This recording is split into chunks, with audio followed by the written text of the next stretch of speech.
But when I hear like when I okay when something makes me feel alive, I guess it's sort of like daydreaming.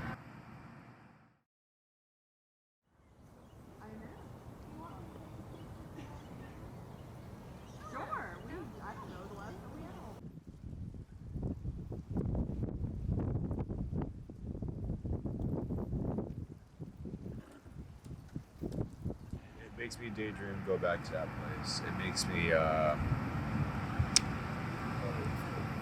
possibly think about going back to that place again.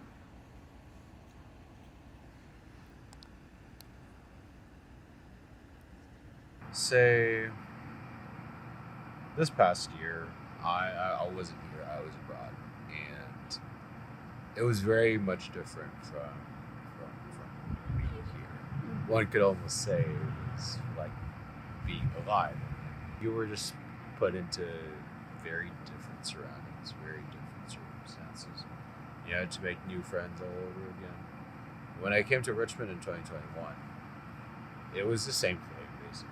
I had to start over. I didn't know anyone. I made a new friend group and stuff like that. And it's a lot.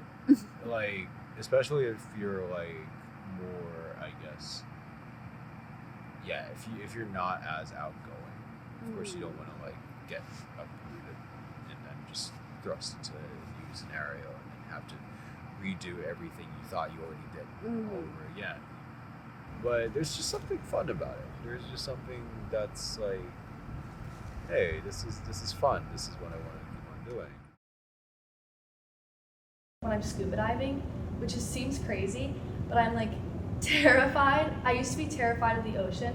When I was a kid, I would never go in the ocean, like ever. Like I would go to the beach with my family. I would be like making sand castles. If I had to go to the bathroom, like I would walk to like somewhere on the beach, like to go to the bathroom. Like I would like do anything to like not be in the ocean. And then I got scuba certified 2 years ago, and I went scuba diving in Bonaire, which is like in the Dutch Caribbean, and I did 10 dives over the course of 5 days, so I did 2 dives every day. And I remember like it was my last dive, it was like the 10th dive I was doing. And I was like underwater, and it was me and like three of my friends from high school. And I just remember like looking around and being like, oh my god, like this is insane. Like I can hear my breath, but I'm like 40 feet underwater. I'm like seeing sea turtles. And it was just like all of the emotions. Like I used to be terrified of being in the ocean. Now I'm like one with the ocean, and it was like just like probably like that's when I felt like most like alive. Like it was like I came out and I was like I would go again. Like I loved that. Like I loved every moment. It was like peaceful. It was also like beautiful. I got to see like all these cool creatures, but it was also like a part of it was like, oh wow, like I've grown so much, and like being able to reflect on that. And it's just like quiet. Like the ocean's quiet. You can't hear anything. So it's just like having that space to reflect and be like in the moment. I feel like there's very few times where you're like, wow, like this is great. Like when you step back and you're like, oh my god, this is insane. Like living in the moment, it can be really difficult at times. But that was one of those moments where I was like, this is amazing. Like I never want to leave.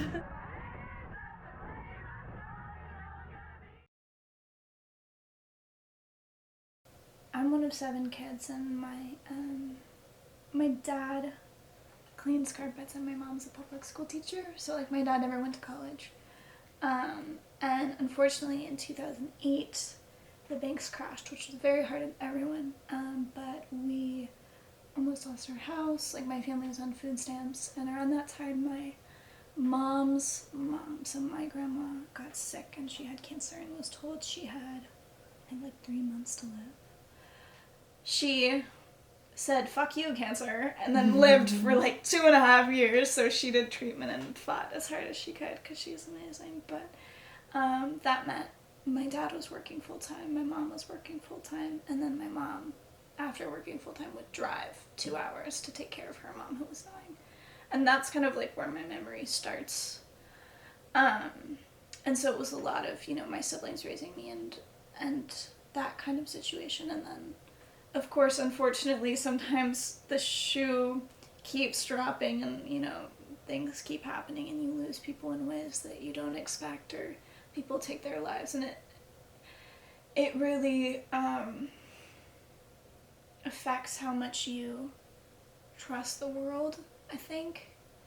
But I feel like because of my family, especially my siblings,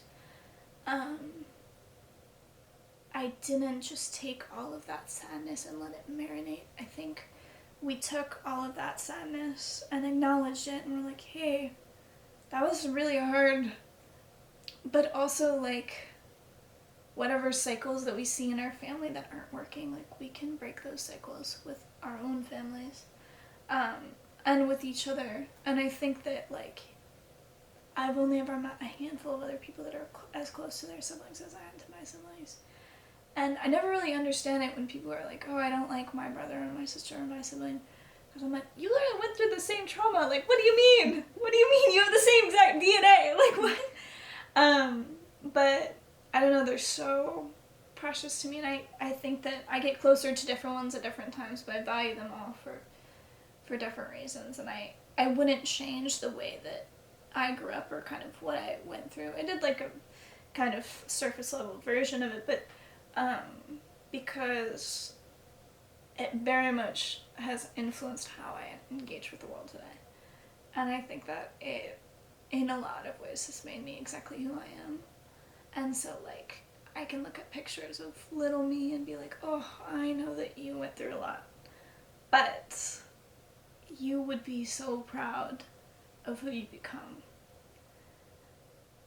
And I don't think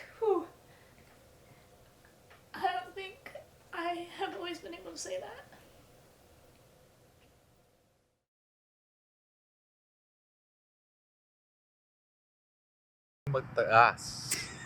It's hard to say. I'll say it slowly. Okay. Huwag kang matakot. Yeah. Which basically translates to just don't be afraid. There's a lot of shit out there. Like, don't be afraid. And yeah, I would say that's my general advice. I think because there's a lot of things out there that are just waiting for you to experience, but the only thing that might be stopping you is just your idea that you're not cut out for it or something like that. Was like really like a big turning point in like in terms of like how mature I am, I would say, because it was like very much like, okay, like I'm an adult, like I'm gonna do it, I know I can do it, I'm gonna do it, even though I'm terrified. Like you just have to do something, like things sometimes. So I was like, yeah, like I'll go. And so like then I was just like in the ocean and I was like, this isn't so bad, like this is cool, like I want to see a shark, I want to see a stingray, like this is awesome. Il faut avoir du courage et du cœur. So you must have courage and heart, I think. Because that's like the most essential thing. Your heart keeps you grounded. And courage is the thing that keeps you alive. So probably that, like making both of those things and holding them close.